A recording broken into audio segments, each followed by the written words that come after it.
Tulal, sebelum ini insiden yang dikaitkan antara seorang pensyarah dengan pelajar B40-nya yang tidak memiliki peranti. Maka pendekatan yang diambil oleh kerajaan adalah membantu golongan ini dan jawapannya dalam inklusif pada episod kali ini. Assalamualaikum dan salam bebas, saya Syed Munawar. Dan menemani saya di segmen inklusif pada kali ini adalah Yang Berhormat Tan Sri Datuk Seri Panglima Anwar Haji Musa, Menteri Komunikasi dan Multimedia. Tan Sri, terima kasih kerana bersama kami pada kali ini. Alhamdulillah. Tan Sri, kita bercakap tentang peranti siswa yang dilancarkan pada 15 April yang lalu. Ini satu usaha yang besar, jumlah peruntukannya juga besar. Mungkin elok kita memperihalkan tentang peranti siswa ini dulu, Tan Sri. Pertama sekali harus kita sama-sama fahami matlamat dan tujuan idea untuk menyediakan peranti kepada sebilangan besar mahasiswa-mahasiswi seluruh negara. Prinsip asasnya ialah kita ingin memastikan semua mahasiswa-mahasiswi yang berada di IPTA, IPTS dan sebagainya harus mempunyai peranti dan tidak lagi ada alasan kerana kemiskinan dan ketidakmampuan maka mereka tidak mempunyai peranti yang sesuai. Seperti mana yang disebutkan tadi, yang telah lahir pada satu episod antara seorang pensyarah dengan seorang mahasiswa yang sepatutnya menggunakan peranti yang betul, beliau hanya menggunakan telefon yang menyebabkan proses pembelajaran itu sedikit tidak begitu sempurna seperti mana yang diharapkan. Yang keduanya, kita tahu dalam negara kita ini, terutama sekali selepas daripada pandemik, pembelajaran bukan lagi hanya berada di bilik-bilik kuliah. Banyak daripada kalangan siswa-siswi kita terpaksa melakukan pembelajaran secara jarak jauh yang memerlukan peranti, PDPR dan sebagainya. Dan bagi keluarga yang kurang mampu, mereka akan bermasalah kalau mereka terpaksa membeli peranti yang baik, yang lazimnya harganya mencecah angka ribu. Bukan hanya soal beberapa ratus ringgit. Jadi perkara ini telah dibincangkan di antara khususnya Yang Amat Berhormat Perdana Menteri, Menteri Pengajian Tinggi, Menteri Kewangan dan saya sendiri untuk memikirkan satu kaedah ataupun satu program yang memastikan pelajar-pelajar kita yang berada di universiti sentiasa mempunyai peranti dan tidak terganggu pembelajaran mereka semata-mata kerana mereka tidak ada kemampuan. Walaupun sebelum daripada ini sebenarnya sudah ada pemimpin masyarakat, wakil rakyat, badan NGO dan sebagainya yang menyumbangkan peranti termasuk juga laptop tetapi secara ad hoc. Kali ini kita adakan satu program yang menyeluruh ke semua IPTA, IPTS, ke semua pelajar-pelajar di college-college kita panggil college community dan juga pelajar-pelajar politeknik asalkan mereka datang pada keluarga B40 yang berpendapatan bawah pada 5,000 ataupun lebih tepat lagi 4,850 bagi pendapatan keluarganya, mereka layak untuk memohon sebuah peranti yang disediakan di bawah program ini. Tan Sri sudah mula bercakap soal kelayakan ini. Saya melihat isu yang diperdebatkan adalah tentang spesifikasi. Apabila Tan Sri menyebutkan tadi soal peranti yang sesuai dan secocok dengan keperluan pendidikan. Ya, sebenarnya saya sangat teliti dalam soal mutu peranti yang akan digunakan sebab sering kedengaran dalam beberapa program-program pemberian peranti dikatakan peranti yang substandard ataupun peranti yang tidak cukup bermutu, peranti yang bila pakai sekejap menimbulkan masalah. Biasanya itu peranti-peranti yang diberikan secara percuma yang kadang-kala memang ada, saya tidak menafikan, pernah ada peranti-peranti yang sedemikian.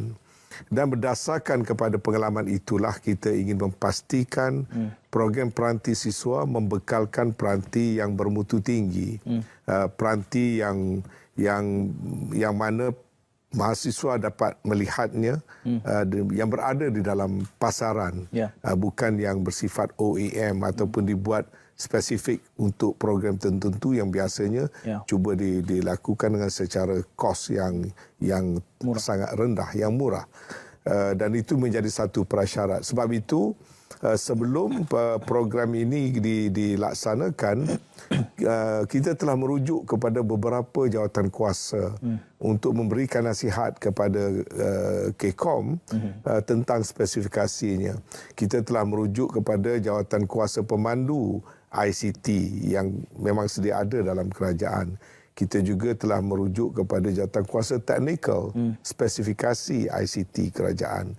Dan juga ini dengan kerjasama penuh agensi-agensi seperti Mampu, dan juga kita telah membuat beberapa trial di mana beberapa peranti yang tertentu dengan spesifikasi yang tertentu kita telah serahkan kepada satu kumpulan pelajar mahasiswa untuk mereka cuba guna dan mereka memaklum balaskan kepada kita tentang experience mereka berasaskan kepada spesifikasi yang telah ditetapkan. Dan kita mendapati peranti dalam spesifikasi yang biasa dalam bentuk tablet itu ada banyak range-nya, daripada yang spesifikasi rendah sampailah pada spesifikasi yang tinggi. Begitu juga laptop, ada laptop yang mempunyai spesifikasi yang agak inferior dan ada laptop yang betul-betul berkuasa tinggi. Namun kita juga terpaksa menerima realiti kalau kita nak memastikan program ini sampai kepada sebilangan besar siswa-siswi, maka kita ada elemen kos yang kita kena ambil kira di situ. Jadi kita telah bincangkan perkara ini dengan mendalam dan dengan bajet yang ceiling yang ditetapkan sebanyak 450 juta. Kita merasakan memberikan tablet yang berkualiti tinggi adalah lebih baik daripada memberi laptop yang bermutu rendah. Ya. Dan oleh sebab itu, insya-Allah peranti yang akan diberikan nanti adalah antara peranti yang terbaik berada dalam pasaran. Tablet yang terbaik berada dalam pasaran, malah diberikan beberapa lagi nilai tambah dalam spek itu. Misalnya, peranti tablet yang lazim ada dalam pasaran sekarang kebanyakannya 3 RAM dan ke bawah. Dan juga skrin yang agak kecil, dan tablet itu biasanya tidak datang bersama dengan keyboard ataupun stylus. Dia just a tablet yang biasa. Tetapi untuk program ini kita tambah baikkan spek itu, bahawasanya selain daripada dia mempunyai tablet yang biasa, mesti dikembarkan bersama dengan stylus dan dikembarkan juga dengan dengan keyboard supaya boleh digunakan dengan lebih selesa untuk biasanya membuat kerja-kerja kuliah dan sebagainya. Dan disyaratkan minima 4 RAM, 64 GB dan juga screen size tidak boleh kecil daripada 10.1. Ini dalam proses tender. Saya tak dapat menyebut secara perinci kerana tender sedang berjalan. Masuk peringkat akhir minggu depan diputuskan. Sebab yang saya sebut itu cuma spesifikasi minima. Saya menjangkakan pelajar akan mendapat ataupun akan ditawarkan oleh pembida-pembida dengan spesifikasi lebih baik daripada apa yang sebut tadi. Ya, misalnya syarat minima kita waranti 1 tahun. Kita mungkin mendapat waranti 2 tahun. Saya menjangkakan boleh mendapat. Ada yang menawarkan waranti 2 tahun. Kita kata skrin minima 10.1 senti. Tapi ada yang membida dengan 10.4, 10.5 senti. Jadi saya menjangkakan daripada syarat minima yang disyaratkan sewaktu kita membuka tender, mahasiswa-mahasiswi akan mendapat spesifikasi yang lebih tinggi, yang lebih baik, malah lebih baik daripada apa yang ada dalam pasaran pada hari ini. Dan kita akan cuba berusaha untuk mendapat latest model dan juga daripada jenama-jenama yang established. Tidak akan dipertimbangkan, walaupun ada yang menawarkan berbagai-bagai brand yang saya anggap agak inferior, tetapi setakat ini yang digambarkan kepada saya, walaupun sebab saya tak terlibat dalam urusan tender, tetapi nampaknya ada cukup bilangan mereka-mereka yang telah menawarkan jenama-jenama yang cukup premium dalam pasaran. Ya. Jadi saya merasakan insya-Allah pada bulan Jun nanti peranti yang diperolehi oleh siswa-siswi ini adalah peranti yang bermutu tinggi, peranti dengan spesifikasi yang cukup untuk average student untuk menggunakannya bagi tujuan pembelajaran mereka. Walaupun saya tidak menafikan ada siswa-siswi dalam kuliah-kuliah yang tertentu, dalam fakulti yang tertentu, misalnya fakulti seni bina, fakulti kejuruteraan, yang mereka menggunakan laptop untuk membuat desain dan sebagainya. Ya. Tapi itu satu kelompok yang kecil. Saya perlu melihat kepada keseluruhan cross section siswa-siswi, kerana kita nak memberikan ini kepada semua daripada golongan B40. Ya. Tan Sri, B40, mereka masih perlu memohon. Jadi bagaimana proses permohonan ini? Saya dikhabarkan ada portal sehinggalah kepada penyerahan itu nanti. Proses memohon ini telah kita fikirkan dengan mendalam. Tujuannya adalah supaya ia ini dilakukan secara mudah. Bukan saja mudah memproses permohonan, mudah dari segi untuk kita nak melaksanakan penyampaian dan roll out, tetapi juga di bawah program ini ada perkhidmatan susulan yang berpanjangan. Ya, itu bezanya kalau kita hanya membuat secara pemberian terus.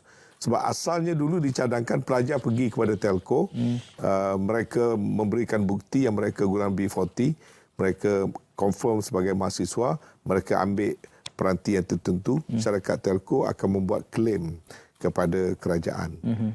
Tapi kalau kita teruskan dengan idea yang asal itu, dia tidak berupa satu program kerana kita tidak dapat memantau apakah masalah pelajar selepas itu. Dia mungkin dapat, kemudian dia hilang. Mungkin dapat, dia salah gunakan. Mungkin dapat, dia tak perlukan, dia mungkin dia jual. Jadi program yang sebegitu, walaupun ada kelihatan macam baik sebab you bagi terus begitu saja, tetapi pada jangka panjang sebagai satu program, kita tidak mahu ianya sebagai one off. Sebab spirit kepada program ini ialah sepanjang masa dia belajar, dia mesti tidak tergendala kerana ketiadaan sebuah peranti. Sebab itu di bawah sistem kita ini, katakanlah dia buat permohonan, dia dapat satu peranti. Kemudian dia ditimpa bencana, rumahnya tenggelam kerana banjir, atau peranti itu rosak.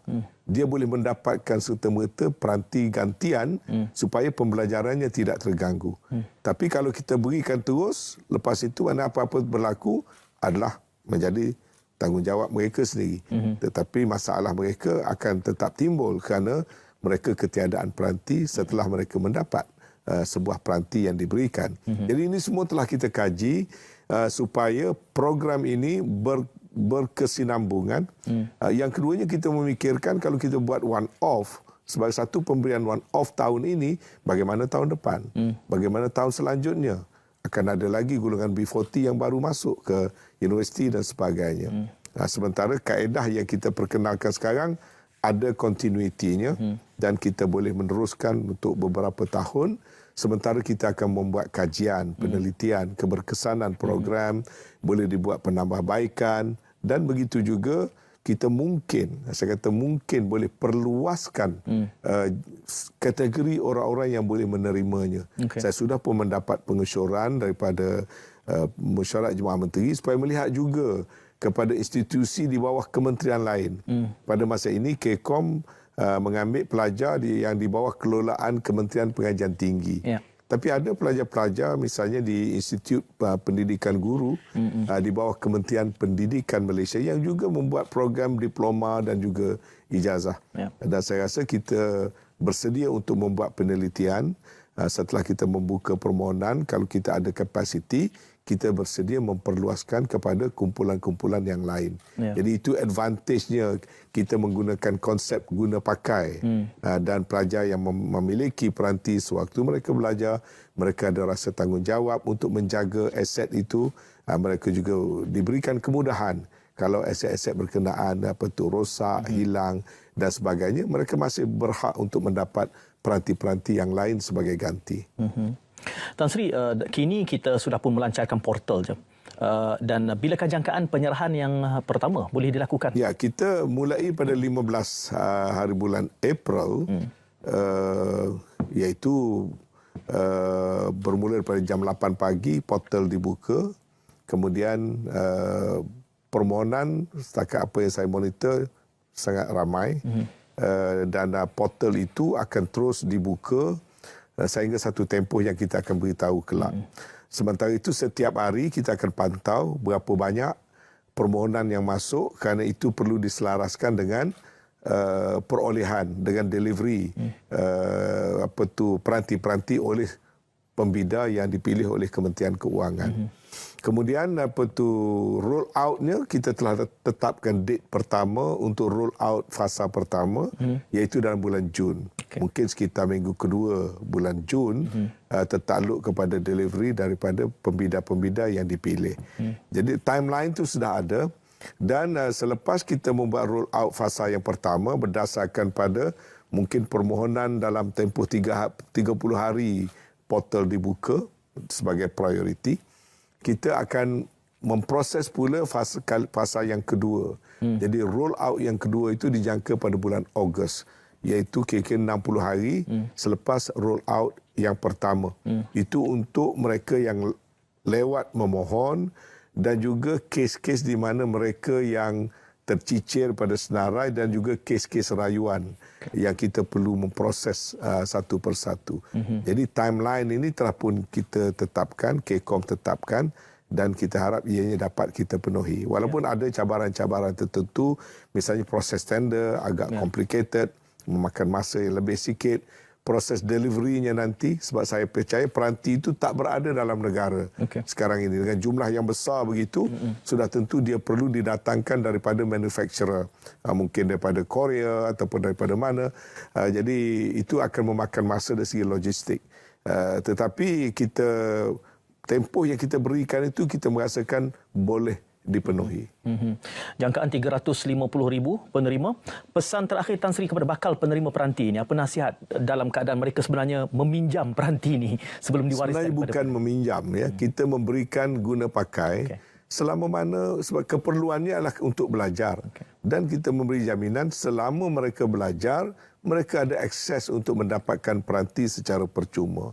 Kita belum putuskan soal pemilikan. Ada yang kata dah 2-3 tahun peranti dah jadi orang kata dah obsolete, ya, dengan model dan sebagainya. Itu kita akan fikirkan kemudian. Sama ada kita nak ruang untuk nak beri pemilikan terus, ada kaedah buyback, sebab ada banyak lagi option-option, ya. Saya punya main concern sekarang ini adalah supaya anak-anak kita di universiti yang datang daripada keluarga miskin mesti mempunyai peranti dan tidak ada alasan mereka tidak menyertai arus digital sekarang dari sudut pembelajaran, dari sudut aktiviti harian dan sebagainya. Dan bukanlah kita tidak lagi mahu peranti itu menjadi hak eksklusif keluarga yang berada sahaja, tetapi sesiapa sahaja yang melaksanakan, menjalani kursus diploma dan degree daripada institusi yang kita senaraikan tadi, sekarang ini semuanya ada akses untuk memiliki satu peranti yang bermutu untuk membantu pembelajaran mereka dan aktiviti mereka harian. Itu yang penting bagi kita. Milik tak milik memang mereka memilikinya sepanjang mereka berada di universiti, kecuali mereka diberhentikan, mereka sudah tamat pengajian dan sebagainya. Itu saya percaya adalah satu situasi yang sudah berbeza. Mereka bukan lagi memerlukan peranti seperti mana yang kita sediakan. Dan kita boleh putuskan bila sampai masanya. Untuk masa ini, saya nak memastikan seberapa ramai base figure kitanya, jangkaan berdasarkan data yang ada 350,000. Tapi tidak terhad kepada 350,000. Kalau kita dapat saving dan sebagainya, saya akan perluaskan lagi program pada kelompok-kelompok yang belum termasuk dalam kategori yang telah kita luluskan.